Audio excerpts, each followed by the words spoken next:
La mujer tiene más fuerza política que antes. Las leyes han logrado una mayor paridad de género, que, sin embargo, no se refleja aún en la calidad de las leyes que las benefician, ni en las prácticas políticas cotidianas. ¿Las próximas elecciones tendrán a la mujer como la gran protagonista? En el 2013, la Asamblea Nacional adquirió un rostro femenino, no solo porque era la primera vez que el Pleno Legislativo tenía más legisladoras mujeres, sino porque Alianza País decidió que 3 de ellas lideraran este espacio. Hoy, en Políticamente Correcto, vamos a saber si las mujeres del Parlamento cambiaron la política nacional y si en las próximas elecciones ellas podrían tomar el poder.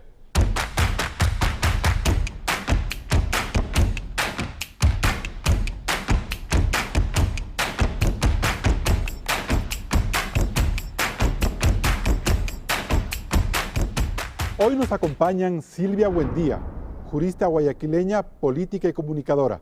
Además, es feminista y activista por los derechos de las minorías sexuales. También está con nosotros Soledad Buendía, legisladora de Alianza País, ingeniera, politóloga y conferencista. También es defensora de los derechos humanos. La política es una actividad apasionante, pero lo es mucho más cuando las mujeres deciden ejercerla en un país como el Ecuador.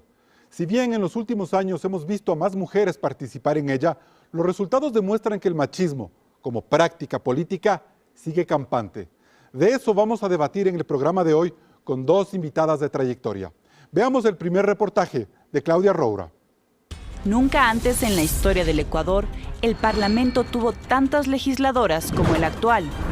53 mujeres de 137 asambleístas.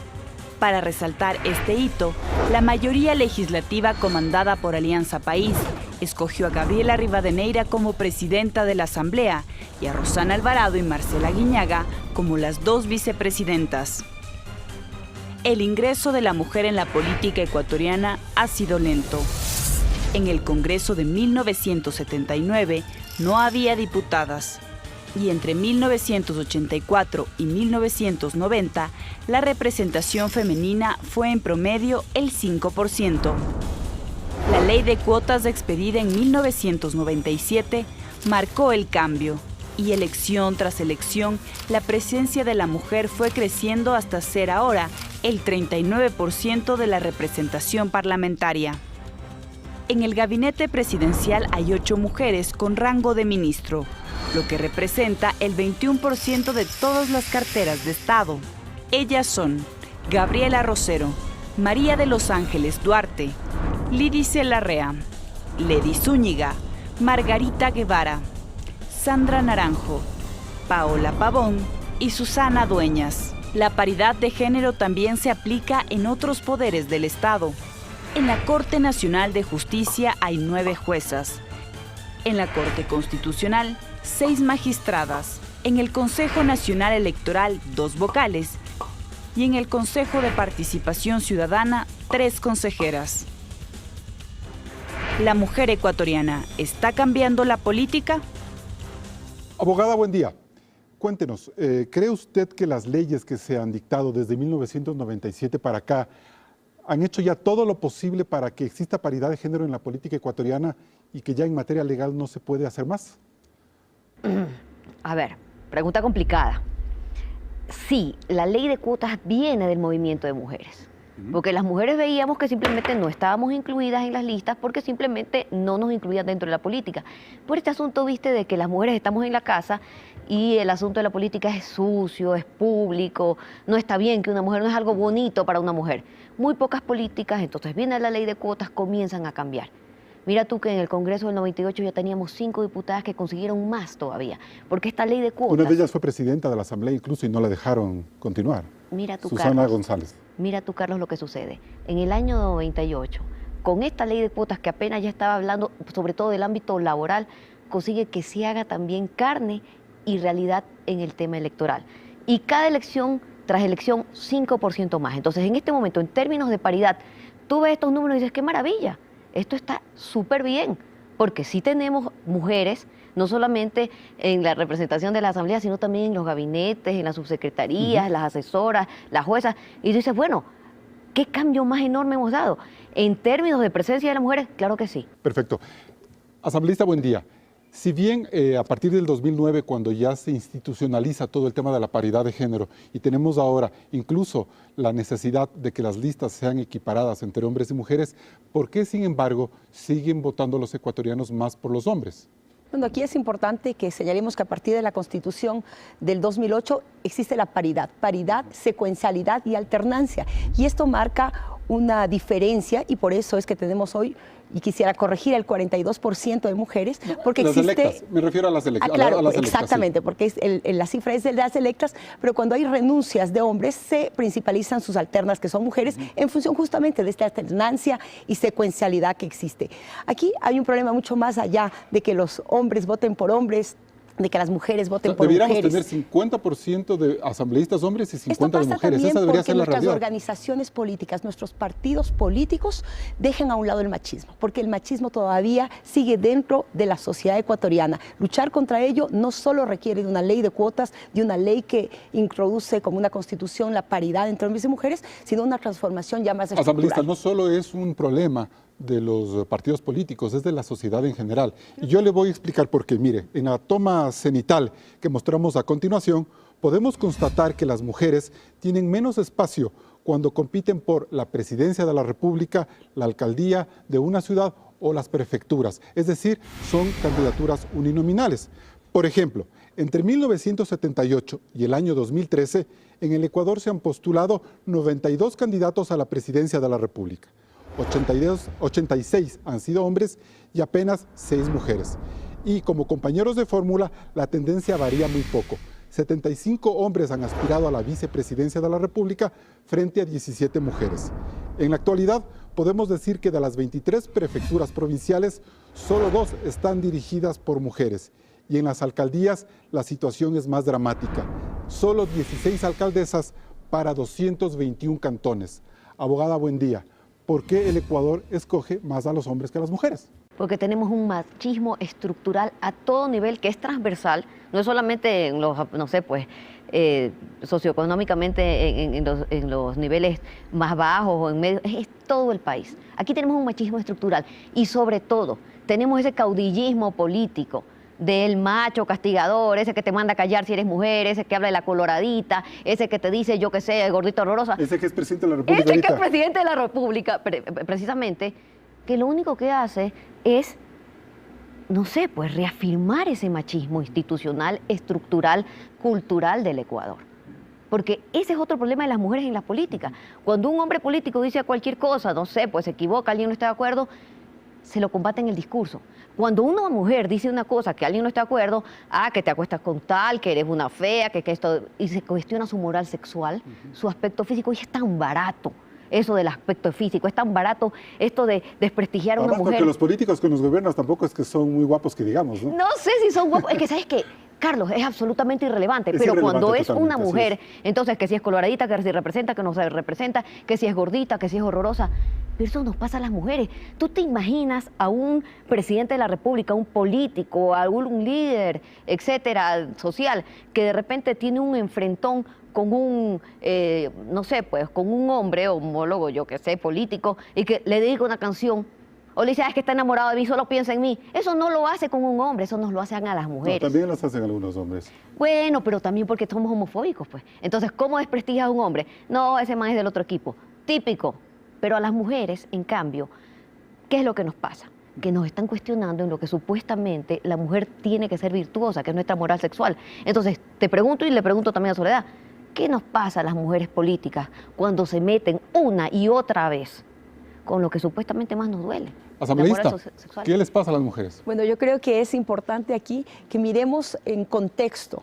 Es un tema estructural y coincido con Silvia en este sentido. Hay que afectar no solo al tema legislativo, no solo al tema de política pública, sino al tema de educación. No nacemos discriminando, no nacemos violentando a las mujeres. Es un tema de una comprensión, de aprenderlo socialmente. Por lo tanto, lo podemos cambiar. Hay que cambiar esos patrones socioculturales que nos discriminan.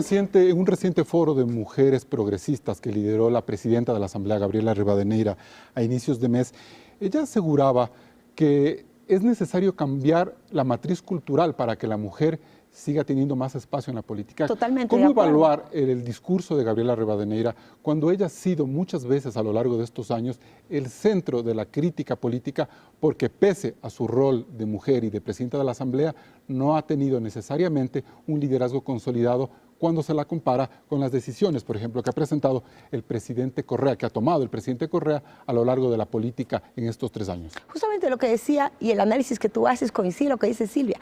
A las mujeres nos juzgan de una manera distinta y siempre es con ese ámbito en el cual el machismo transversaliza por el hecho de que ella es aquello. mujer, se le asienta más la crítica de que no de que obedece al presidente. Que sea Gabriela Rivadeneira o que sea Silvia Buendía o que sea cualquier otra mujer. A las mujeres nos juzgan de manera distinta y eso es porque responde a una estructura machista.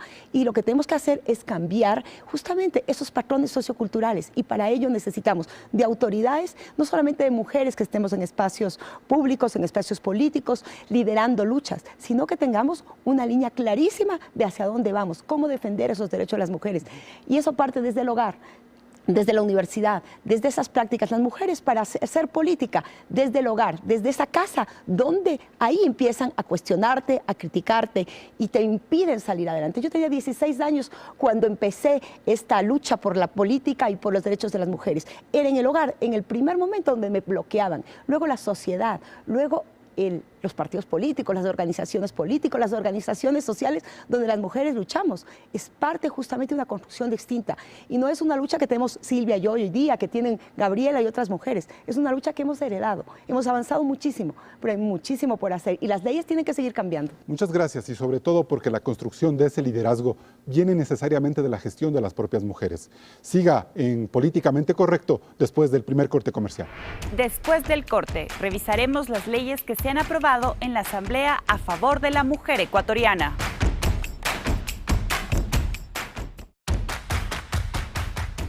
Si bien el Poder Legislativo tiene ahora más mujeres que antes, es preciso saber cuál ha sido su aporte real en materia legislativa y también de control político para mejorar las condiciones de vida de la mujer ecuatoriana. Claudia Roura nos va a hablar de las leyes aprobadas por la Asamblea Nacional.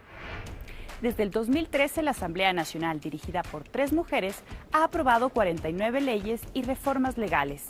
De este total, 32 leyes han sido propuestas por el presidente de la República y 6 por otras funciones del Estado. 8 leyes aprobadas han sido iniciativa de asambleístas hombres y solo 3 de legisladoras mujeres, que no necesariamente tienen que ver con políticas de género. Estas son las reformas al Código de Organización Territorial impulsadas por Gabriela Rivadeneira, la Ley de Reconocimiento Público a Personalidades Destacadas de Jimena Ponce y las reformas a la legalización de tierras en Guayas, planteada por Marcela Guiñaga. Sin embargo, en este periodo legislativo hay varias leyes aprobadas cuyo contenido favorece a la mujer. En el Código Integral Penal se estableció la figura de femicidio, con penas severas para quienes incurran en violencia de género. También se hicieron reformas al Código Civil, que equipara los derechos de las parejas en unión de hecho con el matrimonio. Se prohíbe también el matrimonio civil de menores de edad y se establece nuevas causales de divorcio en protección de la mujer. Cabe recordar que la Ley Orgánica de Gestión de Identidad permite que el apellido materno pueda ser el que vaya primero en la inscripción de los hijos. En materia económica, en este periodo legislativo se reconoció la afiliación de las amas de casa para su pensión jubilar y en otra reforma laboral se permite que las mujeres tengan 9 meses más de licencia sin sueldo por maternidad. Las leyes de agua y tierras rurales también reconocen los derechos prioritarios de las mujeres en el acceso y administración de los recursos hídricos, así como la tenencia de la propiedad. En este periodo se creó la Ley de Consejos de Igualdad y en la Ley de Comunicación se regula la difusión de los contenidos y piezas publicitarias que alientan al sexismo o afecten los derechos de niñas, niños y adolescentes. Por ahora está pendiente la aprobación del llamado parto humanizado. Y no se puede dejar de mencionar que al inicio de esta legislatura, el presidente Correa impidió que en el Código Penal se despenalizara el aborto en casos de violación. De hecho, Claudia, el impasse que el primer mandatario tuvo con sus legisladoras por este tema en octubre del 2013 demostró que las reivindicaciones de género no necesariamente son una prioridad política. En efecto, Pero este es solo uno de los casos polémicos que se registraron en este periodo y que Políticamente Correcto lo recoge en el siguiente video. 8 momentos difíciles de la mujer en la política nacional. 1. Asambleístas sancionadas por proponer la despenalización del aborto. Si mañana se evidencia, ¿no?, algo que está muy lamentable que está ocurriendo en el bloque país, yo presentaré mi renuncia al cargo. Los traidores son los que, abusando de una relación de parentesco, de una relación cercana, le fallaron a esta revolución ciudadana. 2. Malestar en Alianza País por declaraciones ofensivas de Dalo Bucaram. Y dicen que les demuestre quiénes andaban desnudas en la asamblea, que confundan la desnudez moral con la desnudez corporal. Es propio de personas sexistas. 3. La concepción de lealtad de Marcela Aguiñaga. Seré sumisa siempre que se luche contra las inequidades, seré sumisa siempre y 1000 veces cuando tengamos que votar a favor de una ley que está en pro de las mujeres. 4. Mujeres amazónicas marchan en defensa del Yasuní. No estamos contra el gobierno. Nosotros queremos que el gobierno escuche a las mujeres amazónicas y atienden a esas mujeres. 5. Presidente Correa critica a vicealcaldesa de Guayaquil. Que sea guapa, rubia, ojos claros, nombre extranjero, pero hablando en nombre de los ecuatorianos, de los guayaquileños, la auténtica guayaquileña, ¿no? 6. Mujeres agredidas por la guardia del presidente de Turquía. ¡Asesino! ¡Asesino! 7. Lourdes Tibán se disculpa con María José Carrión por comentarios ofensivos. De forma voluntaria, me retracto en las aseveraciones que lo hice en contra de la asambleísta María José Carrión. Yo acepto las disculpas de la asambleísta Tibán. Voy a enviar una carta a la Corte Nacional de Justicia desestimando el juicio por la querella por calumnias. 8. Jaime Nebot y la candidatura de Cynthia Viteri. Ahora que caminamos, alguien me dijo, abogado, Cynthia es el hombre. Y yo creo con sinceridad que el Ecuador tiene un candidato mejor que yo. Bueno, han sido 3 años en los que hemos recopilado imágenes no tan políticamente correctas. Asambleísta Buendía, usted estuvo en el centro de la polémica en octubre del 2013 cuando el presidente bloqueó el debate sobre la despenalización del aborto en determinados casos. ¿Usted sintió que esa decisión fue machista? Yo creo que esa fue una decisión que no solo la tomó el presidente de la República, la tomó el bloque de Alianza País.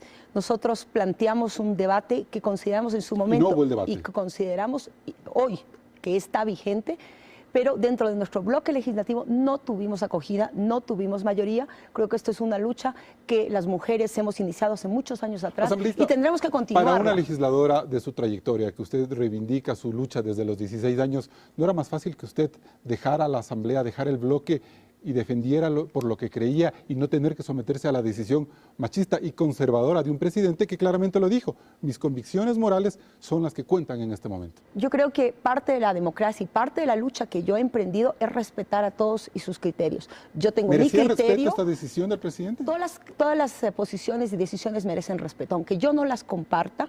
Yo creo que todos los criterios, los suyos, que los cuales en este momento ese análisis no lo comparto, lo respeto. Nosotros en su momento planteamos la necesidad de un debate en función a cifras, en función de un tema absolutamente técnico con relación a la violación de niñas de 12 años. ¿Por qué Gabriela Rivadeneira no las defendió? Pero en función de ello, nosotros lo planteamos en nuestro bloque. No tuvimos acogida. Ni de Gabriela Rivadeneira, ni de las dos vicepresidentes. Bueno, de Rosana Alvarado. Teníamos tres posiciones que planteamos un debate al interno. No hubo mayoría dentro de una y ameritaba constitución. La sanción en el comité de ética, por dentro eso. A ver, vamos respondiendo a una de las preguntas. Dentro de nuestro movimiento y dentro de un bloque, en cualquier partido político, cuando una legisladora quiere impulsar un determinado proyecto, lo sucedió en el 78 y ha sucedido en varios momentos políticos, necesitamos votos. Y eso es fundamental. Y las mujeres hemos aprendido que para las luchas en cuanto a mejoras legislativas requerimos no solamente fortaleza, no solamente decisión, no solamente principios, sino votos. Y esos votos hay que... Y paciencia. Nosotros hemos luchado cuesta arriba y seguiremos luchando cuesta arriba.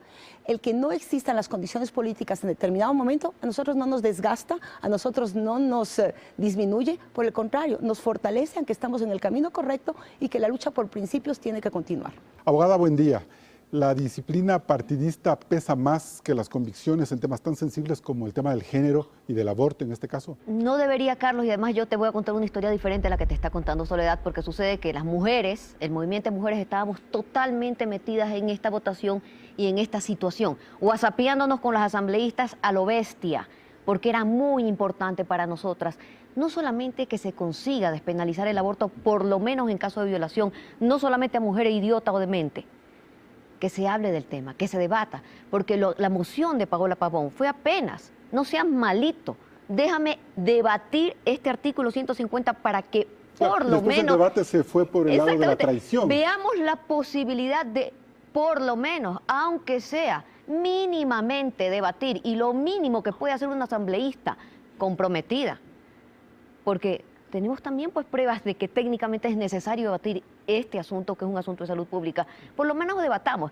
Estamos ahí whatsappeándonos, estamos íntimamente relacionados con la asamblea. Abogada? Espérate un ratito, había mayoría, había consenso, sí, más del 50% de los asambleístas del país estaban de acuerdo en... O sea, sí, vamos a debatir. Te lo digo yo que estaba en eso. Yo estaba... Digo yo que no es así, que bueno, esto, porque en el momento de hablar no lo dicen, quizás en el WhatsApp. Mira, probablemente alguna se pudo haber pronunciado, pero en la realidad no. Y además son imágenes públicas. Yo tengo la mía y la tengo que dar porque así como te escuché todo lo que dijiste, escúchame a mí. Yo sé que había la mayoría. ¿Y sabes cuándo se parte esa mayoría? Cuando el papá Correa hace la rabieta y dice, no, esto es una traición. ¿Y sabes algo? Voy a renunciar. Que voy a renunciar. Es una pataleta patética, pues espantosa. Y no solamente eso, sino que hay algo importantísimo que hay que dejar bien claro en este momento. Que las asambleístas están jugando su lucha desde los derechos de las mujeres, porque las mujeres, y estoy viendo esto del parto humanitario, las mujeres no nos morimos por cesáreas, las mujeres en el Ecuador nos morimos por abortos. Por aborto clandestino. Por abortos clandestinos. ¿Y cuál fue la respuesta del gobierno? El Plan Familia. El Plan Familia, o sea, peor, todavía peor, porque los valores en las niñas están muy bien, pero ¿cuáles son los valores que te van a bajar la tasa de abortos y sobre todo de embarazo adolescente, que en este momento solamente nos gana Venezuela, nos gana entre comillas, somos lo peor de la región en el tema de embarazo adolescente? Cuando estamos hablando de que esas niñas entre 10 y 14 años, que en este momento tienen el 74% de embarazo adolescente mayor, que hemos crecido en estos últimos 10 años, no es por valores, pues. Las están violando, y las violan en sus casas, y las violan sus familias, y las violan en el colegio. Pero bueno, en el Plan Familia, Mónica Hernández, quien es la que dirige este plan, ha asegurado que es necesario proteger a la niña vulnerable, pero evitar que ella tenga una relación sexual muy abierta desde niña. No se habla del tema que es poner el dedo en esa llaga, que es la violencia sexual. Es la violencia sexual porque a las niñas entre 10 y 14 años las violan. No es falta de valores. Obviamente, Plan Familia, a las niñas las violan en la familia, pues la viola el padrastro, el padre, el abuelo, sobre todo el abuelo. Entonces, ¿cuál Plan Familia? ¿Cuál valores, pues? Eso es no querer ver, es ser muy miope y sobre todo no darse cuenta que no es la moral confesional la que va a hacer que bajan las tasas de aborto. Es la educación. Ustedes hablaban de un primer momento, fue una primera derrota. Luego vino el Plan Familia. ¿Por qué las asambleístas mujeres de Alianza País no lucharon contra ese plan que para muchos sectores progresistas consideraban conservador, retrógrada, reaccionario? Bueno, ahí tenemos dos miradas distintas, porque las legisladoras desde el bloque de país hemos impulsado varias normativas que buscan también solucionar el tema que se plantea el día de hoy, el tema del COI, por ejemplo. En el tema del COI tenemos importantes avances que buscan justamente luchar contra la violencia sexual, contra la violencia contra niñas, niños y adolescentes, contra esta invisibilización del femicidio que existía en el Ecuador y que hoy tipificado creo que estamos avanzando. Y lo decía y lo vuelvo a retomar, el tema de las mujeres, de la violencia contra las mujeres, de la violación a nuestras niñas, sobre todo en los hogares, no se resuelve con una ley, con una sanción únicamente. Creo que las leyes son herramientas importantes y tenemos que luchar por ellas. Requerimos de política pública adicional, requerimos de cambios culturales, necesitamos una lucha pero que no termine en 4 años. Tenemos 3 años de periodo legislativo y creo que es un corto tiempo para poder lograr avances. Hemos avanzado, hay mucho por hacer y creemos que también tenemos diferentes visiones que van también dentro de la sociedad, porque es una lucha que hay que hacerla no solamente en el movimiento político, sino y la en la lucha sociedad. Precisamente llega desde la agenda legislativa que se debatirá en las próximas elecciones. Vamos a un siguiente corte comercial. Siga con nosotros en Políticamente Correcto. Al volver, los ciudadanos hablan sobre la representación de la mujer en la política ecuatoriana.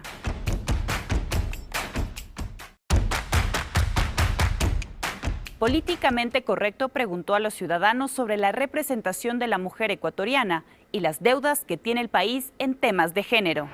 ¿Quién es la mujer más representativa en la política ecuatoriana? No hay alguna mujer representativa, para mi parecer, en la política, ¿no? Decir Lourdes Tibán, decir Cynthia Viteri, no tiene ninguna representación. En este momento sería la presidenta de la Asamblea. Está ahorita de candidata para el Partido Social Cristiano. La señora Rivadeneira. Cynthia Viteri. Cynthia Viteri, la presidenta de la Asamblea. No se me ocurre ninguna. De las que les conozco, creo que ninguna. ¿Cree usted que la Asamblea ha defendido los temas de la mujer? Sí, he escuchado mucho que ha sacado por la mujer, a veces no ve como hay mucho maltrato. La presidenta con su título, la vicepresidenta con su hermano, familia y cosas así. O sea, no creo que, realmente yo creo que una mujer que represente debe ser pulcra en todo sentido. Como el maltrato hacia la mujer. No en su totalidad. O sea, creo que los ha sacado tal vez un poco a luz ciertos temas, pero más solo como para dar de qué hablar. Creo que no. Creo que no ha hecho mucho por la mujer ecuatoriana. ¿Qué le falta a Ecuador para mejorar las condiciones de vida de la mujer? La verdad falta mucho, ¿no? Falta la representatividad que pueden tener dentro del ámbito laboral. La violencia intrafamiliar, el acoso en los buses. Nos falta muchísimo, o sea, los derechos, no tenemos derechos ni en buses, ni en ninguna institución. Nadie nos toma en cuenta. Sería integrarlos más en altos cargos en los cuales aún no tienen acogida. La libertad de expresión, porque muchas mujeres son muy sumisas. Defender más los derechos sobre la violencia. La mujer hoy en día está dando grandes pasos a nivel mundial. ¿Votaría usted por una mujer para la presidencia de la República? Sí. Depende mucho. Claro que sí. Sí. Sí. Hay que ver quién está para poder votarlo. Sí, ¿por qué no? Claro, sí. La cuestión es de votar por una persona quien realmente cumpla lo que promete. Sí, ¿por qué no? Está complicada ahorita la política. Creo que no votaría ni por un varón ni por una mujer. En este video que acabamos de presentar, notamos como que hay una agenda incompleta, por así decirlo, en materia de temas relacionados con la mujer. Silvia Buendía, lo que se ha hecho hasta el momento, y en muchos casos, por ejemplo, hablar de leyes económicas como la licencia sin sueldo para la maternidad o la afiliación de amas de casa sin salud, sin seguro de salud, son reformas incompletas, se ha avanzado mucho, cabe reconocer la gestión que lo ha hecho la mayoría de Alianza País, porque ellos son finalmente quienes controlan la Asamblea. Te voy a decir algo muy duro. Para mí me parece sobre todo maquillaje y sobre todo decisiones que se toman inconsultamente para con el bloque de las mujeres y organizaciones de las mujeres. ¿Por qué hemos estado allí? Les hemos dicho, por ejemplo, con las reformas del Código Orgánico Integral Penal. ¿Feminicidio? No, feminicidio me parece muy bien. Ya. Debería ser feminicidio, no femicidio. Pero me parece bien porque es visibilizar mediante un tipo penal un problema que nos está matando a las mujeres en el Ecuador y que nos mata a veces con nuestro mismo compañero que es el asesino. Novio, expareja, pareja. Tiene la sensación de que a la gente lo que más le preocupa, a las mujeres lo que más le preocupa es el tema de violencia, pero hay otros temas más. A ver, pero es que vamos por parte. Sí, está el tema económico, el tema de empleo, el tema de muchos temas, educación, seguridad. Pero sobre todo, si a mí me está matando mi marido, me patea mi marido y yo no puedo salir a trabajar porque me cuestiona, etcétera, etcétera, para esas las mujeres es un tema espantoso porque es un tema de vivencia diaria. Y de nuevo, nos quitaron la ley 103. ¿Qué sucedió? Y lo dijimos. Cuando tú tipificas todo tipo de violencia psicológica, sexual y física de la mujer como un delito y nos quitas las comisarías de la mujer que hoy día no existen, ¿qué nos hicieron? ¡Qué maravilla! Ahora es un delito. Me parece muy bien que nos tomen en cuenta y digan, oye, el problema de la violencia de la mujer es espantoso, pero nos hicieron cuesta arriba, pues. Se alargan los procesos. Se alargan los procesos, necesitamos abogados y sobre todo, Carlos, Soledad, gente, por favor, que me escucha. A veces la mujer que está siendo pateada y golpeada no quiere meter preso al marido, quiere que la deje de patear nomás. Y con la comisaría de la mujer por lo menos teníamos ese auxilio, esa boleta de auxilio, el señor no le pega a su mujer. Que la amedrentaba a la persona. Y de alguna manera cambiaban las cosas. Mira, pues tú en este momento, desde lo que se denuncia de delito de violencia física, sexual y psicológica, oye, violencia psicológica, tenemos que inclusive probar que ha habido afectación psicológica. Eso es posible. O sea, que la tengo más fácil si el que me amenaza es el vecino a que si me amenaza mi marido. No se puede. Mira, Anunciata Valdés lo dijo hace unos días, también aquí en Ecuavisa, y justamente después vino Roxana Alvarado, y me dio gusto saber y verla, Roxana Alvarado, que dice, ¿sabes qué? Creo que hay que reformar eso, creo que tal vez nos equivocamos, creo que no estuvo bien, han pasado 2 años, ya reformen esa vaina. No nos hicieron un favor. La gente es incompleta. Soledad, creo buen que día. Siempre la lucha de las mujeres pondrá nuevas agendas y sobre todo en el plano legislativo. El Ecuador ha avanzado muchísimo en materias de género, no lo digo yo, no lo dicen nuestras estadísticas, sino a nivel internacional. Nosotros pasamos de un puesto 82 en este tema de género al puesto 16 a nivel de 142 países. Las leyes que hemos impulsado y aprobado quizás no son perfectas. Son incompletas en algunos casos, ¿no? Quizás hay que reformarlas, quizás hay temas que en la aplicación vemos que pueden ser mejorados. Como una madre de familia, que depende de un trabajo puede darse el lujo de renunciar para pedir una licencia sin sueldo. ¿Y con qué va a vivir esos 9 años? Ese es un tema incompleto, un poco demagógico. Ese es un tema de derechos en el cual podemos acceder y hay muchas mujeres que pueden hacerlo hasta 9 meses. Pero ese es un tema aislado, digamos, dentro de uno más integral, que en función de ello, las mujeres somos más del 50% de la ciudadanía y parimos al otro 50%. Por lo tanto, todo lo que afecta a una mujer ¿Y cómo se queda con una licencia de 9 meses sin sueldo? Es que no es primero obligatorio. Esta es una herramienta que te da. Yo, por ejemplo, esto fue solicitado por varias mujeres. Mujeres que, por ejemplo, tienen un hijo con discapacidad. Nace tu hijo con discapacidad y tú necesitas quedarte con él 1 o 2 meses más. Te pides la licencia sin sueldo, te quedas 1 o 2 meses más. ¿No debería ser con sueldo? Lo que pasa es que eso implicaría un tema integral de solución con el empleador. Pides los 2 meses más y regresas a tu puesto, no lo pierdes. Esto es una herramienta adicional voluntaria que la mujer en casos específicos lo puede tomar o no lo puede tomar. Tienes también la licencia de paternidad que antes no se daba y que permite que ese rol de padre y madre lo asumamos los dos. Yo creo que aquí hay que ser mucho más objetivos. Siempre faltará mucho por hacer, siempre tendremos tareas inconclusas, pero lo importante es valorar lo que hemos avanzado. El vaso ya no está vacío, el vaso está medio lleno y hay mucho por construir y las leyes que tengamos que reformar, lo vamos a hacer en función de los derechos de las mujeres, porque creo que esa es la gran tarea que tenemos. Abogada, buen día. Desde este punto de vista, ¿no resulta decir que caemos siempre en una agenda machista cuando le encargamos a la mujer política el rol de velar por las leyes que den fuerza a la paridad de género, cuando lo que debería también tener es una mujer que hable de economía, de producción, de comercio exterior, de reforma constitucional, es decir, que den un paso más hacia adelante, es decir, verdaderas lideresas políticas, como se dice aquí en el Ecuador, que tengan en sus manos los destinos de todo el país, no solo los del género? Carlos, eso en el mundo ideal. En el mundo que vivimos, las mujeres tenemos que luchar todos los días porque ni siquiera somos dueñas de decidir sobre un embarazo en nuestro cuerpo. O de decidir una candidatura, mucho menos. O de decidir, oye, a ver, si tú no puedes decidir sobre un embarazo que te puede matar, porque aquí estamos hablando también de aborto terapéutico, en el Ecuador no todos los abortos están penados. Y sin embargo, una deuda enorme para con las mujeres que podían haberlo hecho desde el Código de Salud, que ya tiene una resolución de cómo hacer en caso de que el aborto es legal, también estamos fallando en eso. Tenemos casos emblemáticos que estamos llevando en este momento también a Ginebra. Narcisa y Manuela.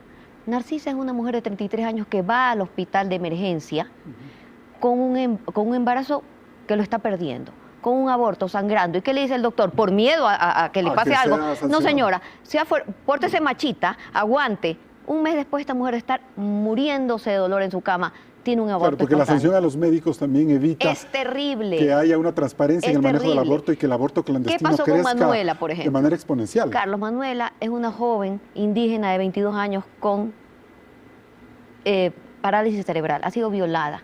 Se pide el aborto terapéutico, se pide el aborto que es, en este caso, por una persona que ha sido violada, una mujer violada que tiene incapacidad mental. Se lo niegan. Todo un relajo. Y el fiscal que está viendo la violación de Manuela se va contra el médico y el hospital que finalmente a los 19 semanas le hace el aborto. Esto puede pasar en el Ecuador, nos puede pasar, esto no nos debe pasar. Y sobre todo algo importantísimo que nos pasa a las mujeres. ¿Cómo podemos hablar de economía? ¿Cómo podemos hablar de seguridad? Si no tenemos autonomía, si nuestros temas no son los importantes, si nos callan la boca y nos dicen, ¿sabes qué? Callada una semana, callada un mes. Renuncio si sigues hablando. Son nuestros temas, es nuestra carne, somos nosotros y lo hacemos por nuestras hijas y por nuestras nietas. Hablar de economía está muy bien, pero primero pongámonos, aplanemos la cancha. Mientras siga estando en ladera, no podemos hablar de igualdad, no debemos hablar de igualdad. Sobre todo porque el grupo de mujeres que quiera conseguir la legislatura en las próximas elecciones tiene que trazarse una agenda clara. Veremos en el próximo bloque si es que hay candidatas que pueden llevar esa bandera.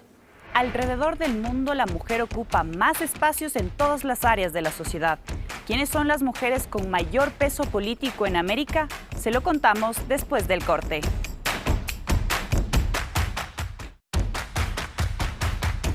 Las mujeres en América ganan espacios y llegan a altos cargos dentro de la política. ¿Quiénes son las más influyentes? Veamos el siguiente reportaje. El rol de la mujer en la política toma importancia con la candidatura de Hillary Clinton para la presidencia de los Estados Unidos, que de ser electa se convertiría en la primera presidenta de ese país y en una de las figuras más influyentes del mundo. Pero América Latina ya ha ganado su espacio. Michelle Bachelet, la actual presidenta de Chile, fue reelecta para ese cargo después de un periodo fuera del mando. Dilma Rousseff también fue electa 2 veces para la presidencia de Brasil y recientemente fue destituida de su cargo. Cristina Fernández dirigió el gobierno de Argentina durante 8 años en 2 periodos. Y Laura Chinchilla fue la presidenta de Costa Rica entre 2010 y 2014. En Perú, a inicios de este año, Keiko Fujimori pasó a la segunda vuelta electoral, con mayor votación que sus contrincantes, aunque fue derrotada en segunda vuelta. Mientras que en Ecuador, la única mujer que ha llegado hasta la presidencia es Rosalía Arteaga, que asumió durante pocos días después del cese de Abdalá Bucaram en 1996. Ella es también la única vicepresidenta ecuatoriana.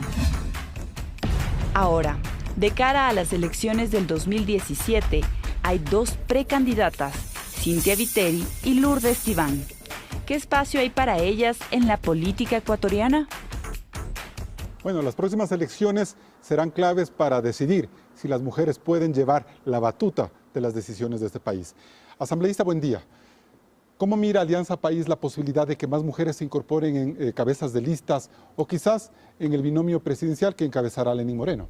Esto es parte de nuestro debate al interno de nuestra organización política, impulsar que las cabezas de listas puedan ser ¿Por qué insistir mujeres? en Lenín Moreno o en Jorge Glass como posibles candidatos y no en figuras femeninas como usted, Gabriela Rivadeneira o Doris Solís o tantas otras que han estado en Alianza País? Yo creo que existen muchas mujeres que tenemos un liderazgo al interior de nuestro movimiento, que somos actoras políticas, pero en la política, como se decía hace un momento, no es lo ideal.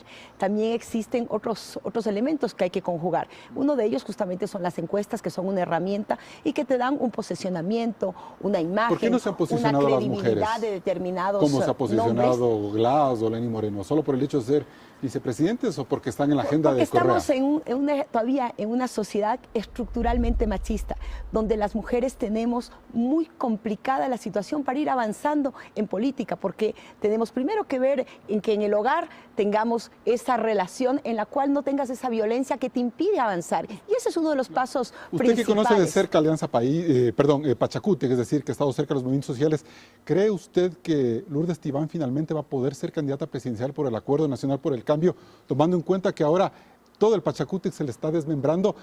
Esta es una consecuencia de una política machista, es decir, que precisamente a la primera candidata de Pachacútec mujer se le cae el partido. Yo creo que no es solamente el hecho de ser mujer, sino de qué es lo que estás proponiendo. Pueden existir muchas mujeres que propongan y que defiendan. retrocesos en el tema de género para las mujeres. Por lo tanto, no es solamente el que sea una figura femenina y que sea una mujer. Sobre todo es qué ideas tiene, qué está proponiendo, cuáles son sus luchas y de dónde proviene. Por lo tanto, el hecho de ser mujer no te garantiza avances en el tema de género, no te garantiza igualdad. Por lo tanto, hay que conjugar otros elementos. No solamente es luchar porque muchas mujeres estemos en espacios, sino que tengamos una agenda de género que podamos transversalizar. Cuando llegamos al legislativo, no legislamos solo para las mujeres, legislamos para hombres y mujeres para construir una sociedad distinta, equitativa. Legislamos para todos los ecuatorianos y no es estos comentarios también son machistas. ¿Por qué? Porque los que nos hacen es decir que las mujeres no tenemos posibilidad de pensar, que no tenemos posibilidad de decidir. Posibilidades de dar la lucha asambleísta y no lo han hecho. La presidenta de la Asamblea no lo ha hecho. Yo no voy a hablar de la presidenta de la Asamblea o de otros actores.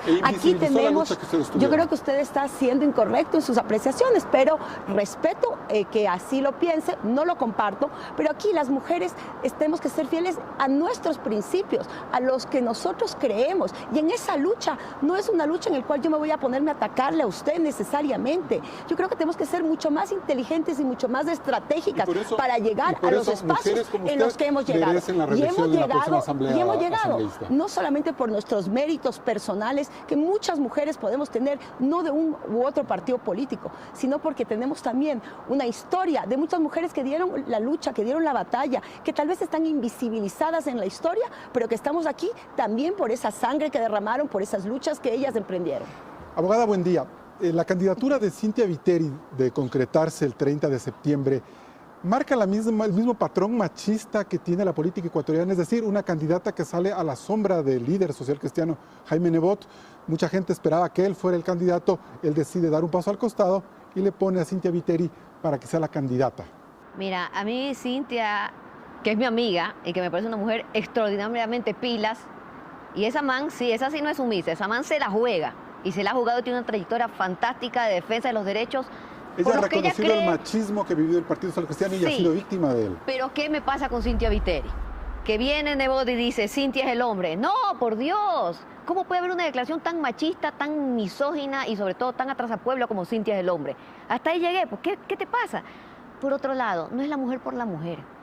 Una mujer que no tenga una agenda feminista y que no esté dispuesta... ¿Y Cynthia Viteri la tiene? Yo creo que no. Yo tampoco creo que la tiene tanto, pero bueno, por ahí se puede trabajar porque es una mujer inteligente y es una mujer que si le pones tú por delante técnicamente los datos, los hechos y le dices, mira, esto es un problema de salud pública, mira, tenemos derechos, por ahí se puede trabajar. ¿Y será capaz de decirle no a Jaime Nebot? ¿De tomar distancia con él? O de ser una presidenta, Carlos, si gana la presidencia, ser una presidenta que no sea secuestrada por el Partido Social Cristiano. Con todo lo machista que es Nebot, no le gana en cavernícola machista, misógino, patriarcal a Correa. No, señor.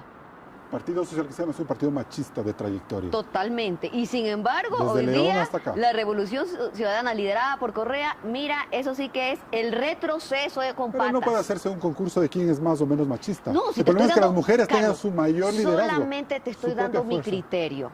O sea, yo como mujer política feminista me pones a escoger entre Nebot y Correa y digo, uy, por ahí van. Pero de repente...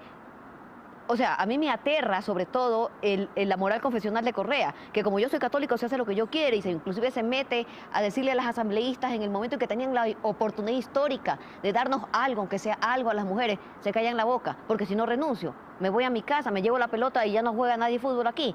Eso es terrible. Pero sí te digo algo, necesitamos más mujeres que estemos dispuestas a jugárnosla, a que no nos callen, a que no me como tu sanción, a que no estoy de acuerdo con tu machismo. No es cuestión de que la equidad de género ha venido con la minifalda a la farra. No, señor, eso es ofensivo y tengo que decírtelo, porque no solamente eres el presidente, eres mi compañero de partido. ¿Qué corona tienes para decirnos eso? Asambleísta, buen día. Cynthia Viteri podrá eludir el machismo del Partido Social Cristiano si llega a ser presidenta de la República. ¿Cómo mira usted esa candidatura?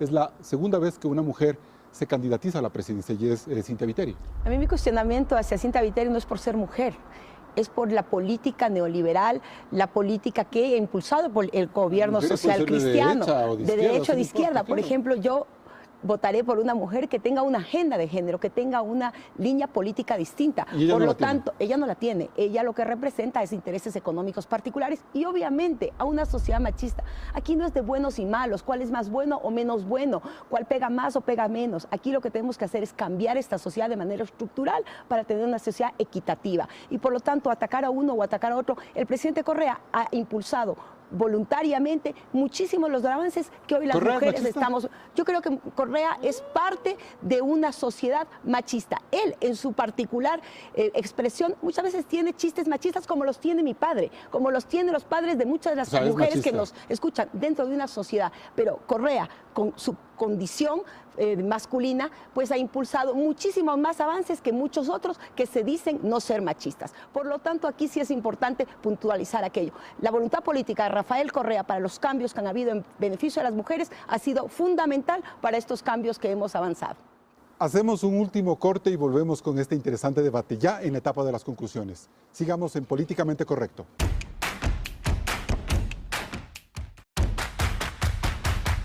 Cerramos el programa de hoy con las conclusiones de nuestras panelistas. Soledad Buendía, ¿qué es lo políticamente correcto? Bueno, impulsar la participación política de las mujeres, generar estas posibilidades de que las mujeres tengamos poder de decisión, que impulsemos una agenda de género que se transversalice en todos los aspectos. Luchar contra la violencia contra las mujeres es indispensable, requiere de política pública, requiere de voluntad política, requiere de educación, requiere de leyes y requiere de toda la ciudadanía. Nosotras las mujeres podemos estar en política siempre y cuando esta ciudadanía, esta sociedad así lo impulse. Silvia Buendía, lo políticamente correcto. En materia de género con las mujeres y sus derechos, lo políticamente correcto es no ser sumisa. No nos podemos dejar golear con Plan Familia de Mónica Hernández o con el asunto de que te callas y no podemos hablar sobre debatir la posibilidad de despenalizar el aborto por violación. ¿De qué nos sirve tener asambleístas y mujeres valiosas que supuestamente están formadas en feminismo y en el tema de género, si a la hora de la hora, qué excepción con ellas? Las leyes que alientan la participación de la mujer en la política ecuatoriana han cumplido su objetivo. Como lo hemos visto hoy, en espacios como el de la Asamblea Nacional, se siente cada vez más la llamada paridad de género. Sin embargo, en el campo de la cultura política, el machismo todavía impone sus estilos y agendas, muchas veces tolerado por las propias mujeres. Por eso, desde Políticamente Correcto nos preguntamos si las próximas elecciones serán un espacio de crecimiento real, no solo numérico, de la mujer en la política ecuatoriana. Ustedes tienen la última palabra. Hasta el próximo programa. La siguiente semana en Políticamente Correcto. La Constitución de Montecristi cumple 8 años. ¿Hay cambios que se deben hacer? Y van a venir otras enmiendas. Y enmendaremos las veces que sean necesarias para ir perfeccionando la Constitución. Y síganos en las redes sociales. En Twitter, @Política Correcta y @Ecuavisa Informa. Hasta la próxima semana.